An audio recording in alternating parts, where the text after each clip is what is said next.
Hello everyone, welcome to my class. Students, आज हम पढ़ने वाले हैं वस्तुनिष्ठ प्रश्नों की सीमाओं के बारे में। आज हम जानेंगे ऑब्जेक्टिव टाइप्स, जो क्वेश्चन होते हैं उनके क्या क्या दोष होते हैं, अर्थात उनकी डीमेरिट्स के बारे में पढ़ेंगे। वस्तुनिष्ठ प्रश्नों की क्या विशेषताएं हैं, ये हम पढ़ चुके हैं। और अगर स्टार्टिंग से बात करें तो प्रश्नों के जो प्रकार हैं, टाइप्स ऑफ क्वेश्चन हैं, इस टॉपिक के अंतर्गत प्रश्न कितने प्रकार के होते हैं, तो मुख्य रूप से 3 प्रकार के होते हैं। निबंधात्मक प्रश्न, लघुत्तरात्मक प्रश्न और उसके बाद वस्तुनिष्ठ प्रश्न। पाई चार्ट के द्वारा आपको मैंने ये सब कुछ बता दिया था। उसके बाद मैंने मुख्य रूप से आपको 2 प्रकार के प्रश्न बताए थे और उन दोनों के बारे में पढ़ा दिया है। निबंधात्मक प्रश्नों के गुण और दोष, विशेषताएं और उनकी सीमाएं, दोनों मैं आपको पढ़ा चुकी हूँ। और इसके अलावा वस्तुनिष्ठ प्रश्नों की क्या क्या विशेषताएं होती हैं, उनके क्या गुण होते हैं, वो भी हम लास्ट क्लास में पढ़ चुके हैं। तो प्रश्नों के प्रकारों के अंतर्गत आज की कक्षा में हमने वस्तुनिष्ठ प्रश्नों की सीमाओं के बारे में पढ़ना है और आज की क्लास में हमारा ये टॉपिक कंप्लीट हो जाएगा, टाइप्स ऑफ क्वेश्चन। तो चलिए इसे पढ़ना स्टार्ट करते हैं। तो स्टूडेंट्स, यहाँ पे वस्तुनिष्ठ प्रश्नों की सीमाओं के अंतर्गत ये 8 बिंदु मैंने आपके लिए लिख रखे हैं। ये 8 बिंदु वस्तुनिष्ठ प्रश्नों की क्या क्या कमियां रहती हैं, क्या दोष रहते हैं, क्या इनकी सीमाएं होती हैं, उनके बारे में बताने वाली हैं। तो एक एक करके हम इन्हें पढ़ना स्टार्ट करते हैं। तो स्टूडेंट, सबसे पहले जो फर्स्ट बिंदु है आपके सामने, वो है अनुमान से उत्तर देना संभव। अनुमान से उत्तर देना संभव, यानी हम कई बार कहते हैं ना कि लकीली आंसर जो है वो सही निकल गया, हमने तो तुक्का मारा था। तो यहाँ पे वो तुक्का मारने के जो चांसेस हैं या तुक्का लगने के जो चांसेस हैं वो बहुत रहते हैं। ठीक है, बाय चांस भी क्वेश्चन सही हो सकता है, जबकि निबंधात्मक प्रश्नों में जब तक आप पढ़ेंगे नहीं तब तक आप प्रश्नों का उत्तर नहीं दे सकते हो। इसके लिए आपको पूरी तैयारी करनी पड़ती है निबंधात्मक प्रश्नों के उत्तर लिखने के लिए। लेकिन यहाँ पे मान लीजिए वस्तुनिष्ठ प्रश्नों में आपको बहुविकल्पात्मक प्रश्न दे रखे हैं, तो आपको क्या करना है, 4 में से कोई भी एक शब्द या कोई भी एक आंसर चूज करना है, तो आप तुक्का ही मार देते हो, अबसदा ही कर देते हो, है ना। चलो अक्कड़ बक्कड़ कर देते हैं, जहाँ पे हमारी फिंगर रुकेगी वहाँ पे ही हम उसको टिक कर देंगे, वो आंसर भर देंगे। अब मान लीजिए जहाँ पे फिंगर रुकी, क्योंकि चारों में से एक पे ही रुकेगी और वही लकीली क्या है, चांस बाय चांस क्या है कि वही सही आंसर है, तो आपको बच्चे को नंबर देने पड़ते हैं, या फिर आप खुद स्टूडेंट हो, आपने ऐसा किया है, तब आपको नंबर मिल जाते हैं। क्या ये सही आकलन है किसी भी बच्चे का, या कहीं सही जो है ये मापन है, या ऐसा करके हमने क्या कर लिया, या हम ये कह सकते हैं क्या हमने बच्चे के बारे में सही रूप से जान लिया कि उसने अधिगम किया है या नहीं किया, उसने सीखा है या नहीं सीखा। नहीं, ऐसा नहीं होगा ना। तो इस तरह से यहाँ पे अनुमान जो बच्चा लगा लेता है, तो वो अनुमान कई बार सही साबित हो जाता है, उसको मार्क्स मिल जाते हैं। और कई बार तो ऐसा होता है कि उसने वो क्वेश्चन पे सच्ची में तुक्का ही लगाया और वो आगे निकल जाता है और बाकी पीछे रह जाते हैं। तो अगर आप किसी की योग्यता का, किसी की क्षमता का, किसी के ज्ञान के सही आकलन की, सही मापन की बात करें, तो इसके द्वारा नहीं हो सकता, क्योंकि इससे अनुमान लगाने का जो हमारा तरीका होता है ये डिपेंड करता है कि हमें उसके नंबर मिलेंगे क्वेश्चन के कि नहीं मिलेंगे। तो अनुमान से उत्तर देना संभव हो जाता है, तुक्का लगाना संभव हो जाता है वस्तुनिष्ठ प्रश्नों में। ठीक है, अब इसी तरह से जैसे मैंने बताया, सत्य असत्य भी इसमें ही आते हैं, राइट रॉन्ग वाले, है ना। तो आप क्या करोगे, या तो राइट होगा या तो रॉन्ग होगा। आपको लगा कि राइट कर देते हैं और वो था ही राइट, आपने तो तुक्का लगाया है, क्योंकि दोनों में से एक भरना था, तो आपने तो तुक्का लगाया। लेकिन अगर वो राइट ही उसका आंसर था, अगर वो सेंटेंस सही ही था, राइट ही था, सत्य ही था, आपको तो नंबर मिल गए, आपको नंबर मिल गए। और आप इस तरह से तुक्के लगा करके किसके बराबर आ गए, उस बच्चे के जिसने बहुत पढ़ाई की थी, या कई बार तो उससे भी आगे निकल गए। तो इस तरह से यहाँ पे अनुमान लगाने का या अनुमान से उत्तर आने का कहीं ना कहीं संभावना, पॉसिबिलिटी बनी रहती है। इस आधार पर ये इसकी सीमा है, इसका दोष है। आगे देखिए, उच्च मानसिक योग्यताओं का परीक्षण कठिन। मानसिक योग्यताओं का परीक्षण नहीं हो सकता। अब जब निबंधात्मक प्रश्नों के बच्चों ने उत्तर लिखने होते हैं, तो जैसे मैंने अभी आपको बताया कि आप जो है पूरी तरह से अगर पढ़ के नहीं आए हो ना, तब आप निबंधात्मक प्रश्नों के उत्तर नहीं लिख सकते, क्योंकि 250 से 500 शब्द आता कुछ नहीं है, तो कैसे लिखोगे, है ना। तो यहाँ पे ऐसा नहीं होता। वस्तुनिष्ठ प्रश्नों में तो आपने जैसे राइट रॉन्ग वाले हैं, वन वर्ड क्वेश्चन हैं, या खाली स्थान भरो हैं, या बहुविकल्पात्मक प्रश्न हैं, तो उसमें क्या करना है, बहुत ही थोड़ा सा काम होता है। तो वहाँ पे आप तुक्के लगा देते हो, जिससे कि आपको नंबर मिल जाते हैं। तो जो उच्च मानसिक योग्यता चाहिए, जो कि निबंधात्मक प्रश्नों के उत्तरों को याद करने में लगती है, वो यहाँ पे नहीं लगती। फटाक से बच्चे याद कर लेते हैं, ठीक है, और फिर आंसर भर भी देते हैं। तो जो उच्च मानसिक योग्यताओं का हमें परीक्षण करना होता है बालक की, तो हो सकता है कि बालक ने वस्तुनिष्ठ प्रश्नों में तुक्का लगा दिया है, आपको तो बच्चे को नंबर देने ही पड़ेंगे, क्योंकि बच्चे ने आंसर सही टिक किया हुआ है या सही वर्ड लिखा हुआ है, और वो बाई चांस ही लिखा है। तो फिर इसका मतलब क्या है, क्या ये उच्च मानसिक योग्यताओं का परीक्षण होगा क्या बालक की? नहीं, हमें नहीं पता कि बच्चे ने तुक्का लगाया है या सच्ची में ही आता था। तो इस तरह से ये उच्च मानसिक योग्यताओं का परीक्षण करने में बहुत ही कठिनता लाते हैं। इससे सही मानसिक योग्यताओं का परीक्षण नहीं हो पाता। आगे देखिए, निर्माण कठिन, डिफिकल्टी आती है कंस्ट्रक्शन करने में इनका।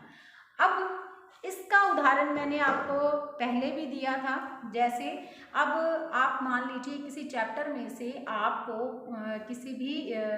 किसी भी चैप्टर में से आपको बनाने हैं वस्तुनिष्ठ प्रश्न, तो आपको बहुत टाइम लगेगा। आप पूरे लेसन को अच्छे से पढ़ोगे, एक लाइन को देखोगे, यहाँ से ये प्रश्न बन सकता है, यहाँ से ये प्रश्न बन सकता है, उसके बाद भी आप वहाँ पे प्रश्न बना सकते हो। जैसे आप लेसन प्लान बनाते हो, तो लेसन प्लान के बाद आपको मूल्यांकन प्रश्न बनाने होते हैं, जो डायरी में लास्ट में बनते हैं, और इसके साथ ही जब आप उनको अप्लाई करते हो बच्चों पे, तो अब आप क्या करते हो कि रोलर बोर्ड पे लिख करके लेके जाते हो, बच्चों से फिल कराते हो। तो वहाँ पे आपको क्या करना होता है, लेसन के बीच में से ही क्वेश्चन बनाने होते हैं। वहाँ पे तो फिर भी आपको थोड़ी सुविधा रहती है, लेकिन वैसे अगर आप देखें तो कोई चैप्टर है, आपने बच्चे को पढ़ाया और फिर ये प्रश्न बनाने हैं उसमें से, तो आपको पूरे के पूरे चैप्टर को अच्छे से, कहते हैं कि एक लाइन को छानना होगा कि यहाँ से क्या प्रश्न बनेगा, यहाँ से क्या बनेगा, यहाँ से क्या बनेगा। तो इनका कंस्ट्रक्शन बहुत ही मुश्किल होता है, इन्हें बनाना, इनका निर्माण करना बहुत ही मुश्किल होता है, ठीक है। तो अब मुश्किल से ही बात मैं आपको ये बताऊं कि यहाँ पे ये इनका निर्माण करना मुश्किल होता है। इसके साथ ही ये परीक्षाएं, वैसे देखा जाए तो आज के टाइम में कॉम्पिटिशन्स के अंदर यही परीक्षाएं कराई जाती हैं, क्योंकि ये परीक्षाएं क्या करती हैं, ये परीक्षाएं सही रूप में हमें जो है वो पजल कर देती हैं। आंसर तो हमारे सामने होता है, लेकिन हमें पता ही नहीं चलता कि आंसर है कौन सा इनमें से।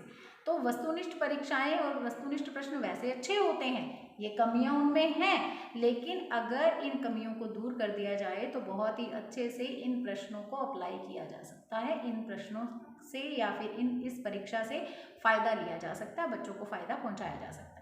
तो यहाँ पे सीमा या यहाँ पे कमी है, यहाँ पे दोष कौन सा है जिसकी हम बात कर रहे हैं, तो यहाँ पे बात हो रही है कि इनका निर्माण करना कठिन होता है। तो ये बिल्कुल सही बात है, इन प्रश्नों को बनाना इतना आसान नहीं होता है। अगर आप बहुविकल्पात्मक प्रश्न बना रहे हो तो लेसन में से आपको वो लाइन मिलेगी, लाइन आप अगर ढूंढ लेते हो, आपको यहाँ से प्रश्न बनाना है, ये आपको पता चल गया।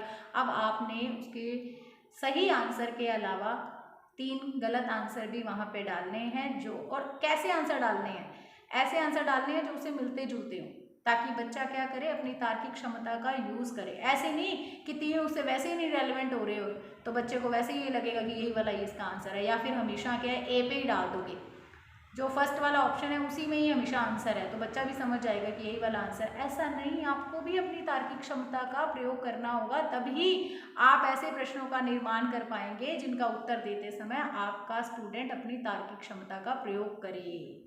ठीक है, और सही आंसर को खोजने में उसको पूरी अपनी नॉलेज लगानी पड़े, जो उसने पढ़ा है क्लास में, जो उसने सुना है उसको याद करना पड़े। ठीक है, तो इस तरह से इन परीक्षाओं का निर्माण करना डिफिकल्ट रहता है। उसके बाद देखिए 4th पॉइंट है आपके सामने, नकल की अधिक संभावना। तो यहाँ पे नकल की अधिक संभावना बनी रहती है, हमें भी पता है कैसे। कुछ नहीं करना होता, सामने वाली रो में कोई बैठा है, उससे कोई प्रश्न पूछना है। तो आजकल तो कॉम्पिटिशन्स में आप देखते ही हो कि प्रश्न संख्या सबकी अलग अलग होती है, किसी के 10 नंबर पे कोई और क्वेश्चन होता है, किसी के 10 नंबर पे कोई और क्वेश्चन होता है। पहले क्या होता था, पहले एक जैसा ही पेपर आता था, तो आपने साथ वाली रो में आपका फ्रेंड बैठा है, उससे प्रश्न पूछना है तो आप बोलो बस सिर्फ नंबर पहुँचा दो कि ये वाले प्रश्न नंबर ये वाला पूछना है मुझे। तो उसके बाद क्या है, कुछ नहीं करना, पेन उसके हाथ में है, पेंसिल उसके हाथ में है, अ ब स द, बस। यहाँ वो ऐसे कर रहा है तो अ है, यहाँ ऐसे कर रहा है तो ब है, स है, द है। बहुत ही इजीली, कुछ करने की ज़रूरत ही नहीं है, कुछ बोलने की ज़रूरत ही नहीं है। हमारा काम क्या है, हमारा काम है केवल हमने प्रश्न संख्या पहुंचानी है उस तक, उसको ये पता चलना चाहिए कि हमें कौन सा प्रश्न नहीं आता, बस। उसके बाद वो आंसर तो चुटकियों में बता देगा हमको। ठीक है, तो नकल की बहुत ही संभावना रहती है। इसके अपोजिट अगर हम निबंधात्मक प्रश्नों में नकल की बात करें तो बिल्कुल भी संभावना नहीं होती। अब इतने बड़े बड़े क्वेश्चन आपको कोई कैसे लिखवा पाएगा, बोल के लिखवाना पॉसिबल नहीं है। ठीक है, और फिर इतना बड़ा क्वेश्चन होता है कि जो नकल मरवाने वाला है, जिससे हमने प्रश्न पूछना है, उसने खुद ने भी तो अपना पेपर पूरा करना है, तो टाइम ही नहीं होता है कि वो आपको कुछ बता पाए, आप उससे कुछ पूछ पाओ। ये पॉसिबल ही नहीं है निबंधात्मक परीक्षा में तो नकल मारना। लेकिन यहाँ पे वस्तुनिष्ठ परीक्षा में नकल की संभावना रहती है, अधिक रहती है निबंधात्मक परीक्षा की बजाय। चलिए नेक्स्ट है मौलिकता का आकलन नहीं। आकलन असेसमेंट ट्रायल बनाना आपको पता ही है, निर्धारण करना आकलन होता है। तो मौलिकता ओरिजिनलिटी, अब बच्चे ने पढ़ा है या बच्चे ने तुक्के से आंसर दे दिया है, आपको ये बात कैसे पता चलेगी। तो ओरिजिनलिटी, ओरिजिनल तरीके से या ओरिजिनली वास्तव में क्या हुआ है ये आपको पता ही नहीं चल पाता। इसकी ये सबसे बड़ी कमी रहती है कि इसमें हम बच्चे की मौलिकता का आकलन नहीं कर पाते हैं। बच्चे ने वास्तव में पढ़ा है या तुक्के से सही आंसर दे दिया है, ये शिक्षक को पता ही नहीं चल पाता है। ठीक है, तो मौलिकता का आकलन नहीं हो पाता। आगे है भाषा एवं अभिव्यक्ति शैली का परीक्षण नहीं। आप अगर वस्तुनिष्ठ प्रश्नों के उत्तर दे रहे हैं, वस्तुनिष्ठ परीक्षा में बैठे हैं, तो आपकी राइटिंग भले ही अच्छी नहीं है, आपकी भाषा शैली अच्छी नहीं है, या ये कह सकते हैं आपको शब्दों का ज्ञान नहीं है, या आपकी जो अभिव्यक्ति क्षमता है वो भी नहीं है, आप में बिल्कुल न्यून है, तब भी अगर आप वो वन वर्ड या वो टिक लगाने हैं या खाली स्थानों की पूर्ति करनी है, मिलान करने हैं, ये अच्छे से कर देते हो, तब आपको पूरे में से पूरे नंबर मिल जाएंगे, आप टॉप भी कर सकते हो। ठीक है, आप टॉप भी कर सकते हो, कोई प्रॉब्लम नहीं है। लेकिन अगर निबंधात्मक परीक्षा में आपको भाषा शैली या अभिव्यक्ति शैली में आप निपुण नहीं हो, तो वहाँ पे आप टॉप नहीं कर सकते, वहाँ पे आपको नंबर नहीं मिलेंगे। तो ये वस्तुनिष्ठ जो प्रश्न है या वस्तुनिष्ठ परीक्षा है, इसके द्वारा जो भाषा का ज्ञान होता है बालक का, और या फिर उसकी जो अभिव्यक्ति की क्षमता है, उसका तो कोई परीक्षण ही नहीं ले सकते हम, उसको तो चेक ही नहीं कर सकते। इवन यहाँ तक कि बच्चे की राइटिंग के बारे में भी हम नहीं जान सकते। अब वो एक शब्द लिखेगा, ठीक है, अब उस एक शब्द से आप उसकी राइटिंग के बारे में कैसे कुछ राय बना सकते हो कि बच्चे की राइटिंग अच्छी नहीं है। तो राइटिंग का इसमें कोई प्रभाव नहीं होता। और बच्चा, अब क्योंकि इसमें कोई प्रभाव नहीं होता तो बच्चा कोई सुधार भी नहीं लेके आता। बच्चे को लगता है कि इस राइटिंग का कोई वो तो है नहीं, टिक लगाना है, टिक में क्या सफाई, क्या राइटिंग साफ होनी चाहिए, वो तो कोई भी लगा लेगा, है ना। तो इस तरह से, या मिलान करो में क्या है, कोई भी रेखा खींच लेगा चाहे राइटिंग कितनी ही गंदी हो। तो इस तरह से जो भाषा शैली है बच्चे की, जो कि अच्छी होनी चाहिए, भाषा का बच्चे को ज्ञान होना चाहिए, शब्दों का बच्चे को ज्ञान होना चाहिए, अभिव्यक्ति शैली बच्चे की अच्छी होनी चाहिए। लेकिन यहाँ पे ये प्रश्न बालक में भाषा शैली या अभिव्यक्ति शैली को डेवलप नहीं करते या उसका परीक्षण नहीं करते कि वो कैसी है, ताकि हमें पता चल जाए कि वो सही नहीं है तो हम उसमें सुधार ला सकें। लेकिन ये ऐसा करते ही नहीं है, ये भाषा शैली या अभिव्यक्ति शैली का परीक्षण ही नहीं करते हैं। ठीक है, आगे देखिए, नेक्स्ट है अधिक समय साध्य। अधिक समय साध्य का मतलब क्या है स्टूडेंट्स, कि इसमें समय बहुत ज़्यादा लगता है, समय बहुत ज़्यादा लगता है। कैसे, तो पहले तो स्टार्ट करते हैं यहाँ से, जब इनकी कंस्ट्रक्शन की जानी है तब आपको, जैसे मैंने ऊपर बताया है कि निर्माण करना इनका कठिन है। अध्यापक को पूरा समय लगेगा, अध्यापक ने जिस किसी भी टॉपिक में से, या फिर हम ये कह सकते हैं परीक्षा चल रही है, वस्तुनिष्ठ परीक्षा उसने लेनी है तो वस्तुनिष्ठ प्रश्न बनाने हैं। ठीक है, वस्तुनिष्ठ परीक्षा किसको कहते हैं, जिसमें वस्तुनिष्ठ प्रश्न होते हैं। कंपटीशन के अंदर आप देखते हो कॉम्पिटिटिव एग्जाम में ये वाले प्रश्न होते हैं, इसीलिए इस परीक्षा को वस्तुनिष्ठ परीक्षा कहा जाता है। तो ये आपने जब निर्माण करना है तो आपका जो भी सिलेबस है जिसमें से आपने इन प्रश्नों को बनाना है, इस परीक्षा का निर्माण करना है, तो आपको क्या करना पड़ेगा, चाहे वो एक टॉपिक है, चाहे वो पूरा सिलेबस है, आपको अच्छे से पढ़ना पड़ेगा। फिर आप कहीं जा कर के, बहुत समय लगेगा आपको इन प्रश्नों का या इस परीक्षा या इस प्रश्न पत्र का निर्माण करने में। ठीक है, पूरा टाइम लगेगा आपको इनका निर्माण करने में। तो समय कितना लगा, बहुत ही समय लगा। फिर यहाँ पे देखिए, अधिक समय साध्य, एक तो बनाने में ज़्यादा समय लगा, अब अप्लाई में भी ज़्यादा समय लगेगा। इसको भी समझ के चलना।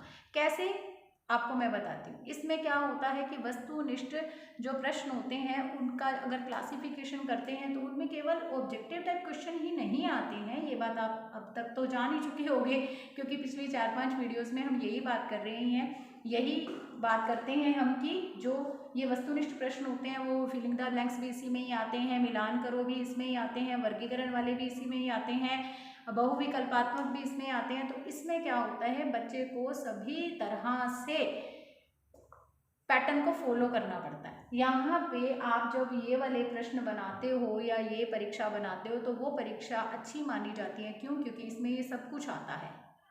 निबंधात्मक प्रश्नों की तरह केवल एक ही प्रकार के, एक ही टाइप के जो क्वेश्चन नहीं होते, बल्कि इसमें अलग अलग टाइप के क्वेश्चन होते हैं। तो यहाँ पे जैसे मान लीजिए आपने 20 नंबर का कोई पेपर तैयार करना है, तो आप क्या करते हो, पहले 3-4 मल्टीपल चॉइस वाले डाल देते हो, बहुविकल्पात्मक प्रश्न डालते हो, फिर फिलिंग द ब्लैंक्स डालते हो, मिलान करो वाले डालते हो, वन वर्ड डालते हो, फिर उसके बाद आप वर्गीकरण वाले प्रश्न डाल देते हो। तो इस तरह से आप एक मिक्सचर तैयार करते हो वस्तुनिष्ठ परीक्षा के अंतर्गत।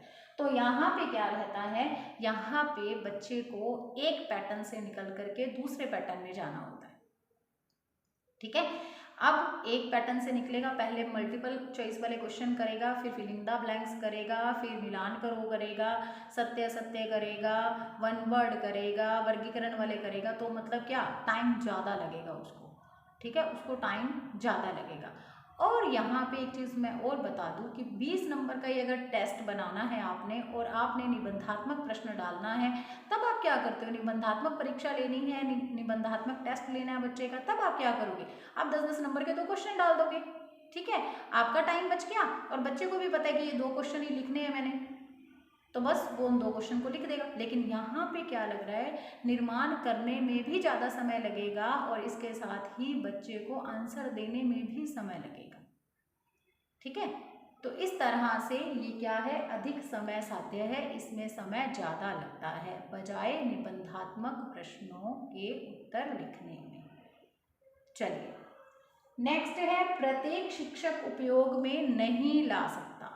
यानी हम अगर एक्सपेक्ट करें कि प्रत्येक शिक्षक ऑब्जेक्टिव टाइप क्वेश्चन बच्चे से पूछ सकता है, तो नहीं, इसके लिए भी हमें एक्सपर्ट होना पड़ेगा, एक्सपीरियंस होना चाहिए। ये प्रश्न बनाना इतना आसान नहीं होता। ठीक है, इसीलिए ही विषय विशेषज्ञों से ही जो कॉम्पिटिटिव एग्जाम्स के जो प्रश्न पत्र हैं वो तैयार करवाए जाते हैं, क्योंकि ये प्रश्न हम बच्चे से क्यों पूछते हैं, ताकि बच्चा प्रश्न का उत्तर देते समय अपनी तार्किक क्षमता, अपनी योग्यता, अपनी जो ज्ञान है उसका यूज करते हुए प्रश्न का उत्तर लिखे। अब ये प्रश्न देखा जाए तो मल्टीपल चॉइस वालों को ही देख लो, परीक्षा में प्रश्न हमारे सामने होता है और उत्तर भी हमारे सामने ही होता है, उन 4 में से एक उत्तर होता है ना, लेकिन हम फिर भी गलत कर देते हैं या हमसे गलती हो जाती है। क्यों? क्योंकि चारों ही हमें तर्क की कसौटी पर रख करके और फिर चेक करने होते हैं कि कौन सा खरा है और कौन सा खोटा है, और उसके बाद हमसे कहीं ना कहीं जो है वो चूक हो जाती है अगर हमें नॉलेज नहीं होती है तो इन प्रश्नों का निर्माण करना इतना आसान नहीं होता। सही मायनों में अगर इन प्रश्नों का निर्माण करना हो तो रियल में केवल विषय विशेषज्ञ जो हैं या उस सिलेबस को जानने वाले जो जानकार हैं वही इनका निर्माण कर सकते हैं। एक फ्रेशर की अगर बात करें या किसी भी व्यक्ति, एक नॉर्मल पर्सन की, एक नॉर्मल टीचर की बात करें तो वो इन प्रश्नों का निर्माण करने में जिस लेवल से होना चाहिए, मतलब निर्माण तो कर सकता है, ऐसा नहीं कि नहीं कर सकता, लेकिन जहाँ पे एक कसौटी पे खरे उतरने की बात है ना तो वो नहीं उतर सकता। उसके लिए उसको क्या होना चाहिए? एक्सपीरियंस होना चाहिए। तो इस तरह से प्रत्येक शिक्षक इन परीक्षाओं का, इन प्रश्नों का निर्माण नहीं कर सकता, अर्थात इनको उपयोग में नहीं ले सकता। ये भी क्या है? इसकी एक डीमेरिट है, इसकी एक सीमा है, इसका एक दोष है, इसकी एक कमी है। ठीक है, तो स्टूडेंट्स ये हैं वस्तुनिष्ठ प्रश्नों की सीमाएं। एक नज़र फिर से इनको देख लेते हैं। अनुमान से उत्तर देना संभव हो जाता है, बच्चा तुक्का मार देता है। ठीक है, फिर उच्च मानसिक योग्यताओं का परीक्षण करना कठिन होता है, इनके द्वारा निर्माण करना कठिन है। नकल की अधिक संभावना बनी रहती है इसमें। मौलिकता का आकलन नहीं हो पाता है। भाषा एवं अभिव्यक्ति शैली का परीक्षण नहीं हो पाता है। अधिक समय साध्य है, अधिक समय लगता है इसमें, प्रत्येक शिक्षक उपयोग में नहीं ला सकता। ठीक है, तो ये हो गई हैं इसकी सीमाएं।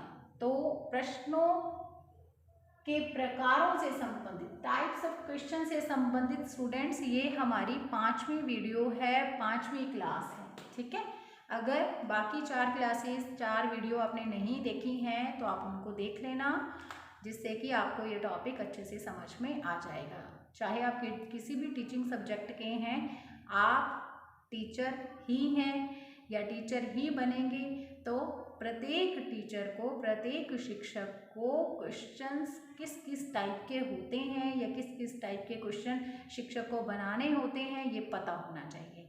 ठीक है, तो इस वे से ये टॉपिक सभी के लिए इम्पॉर्टेंट है। ओके, चलो अब मिलेंगे नेक्स्ट क्लास में एक नए टॉपिक के साथ। तब तक के लिए God bless you, have a nice day.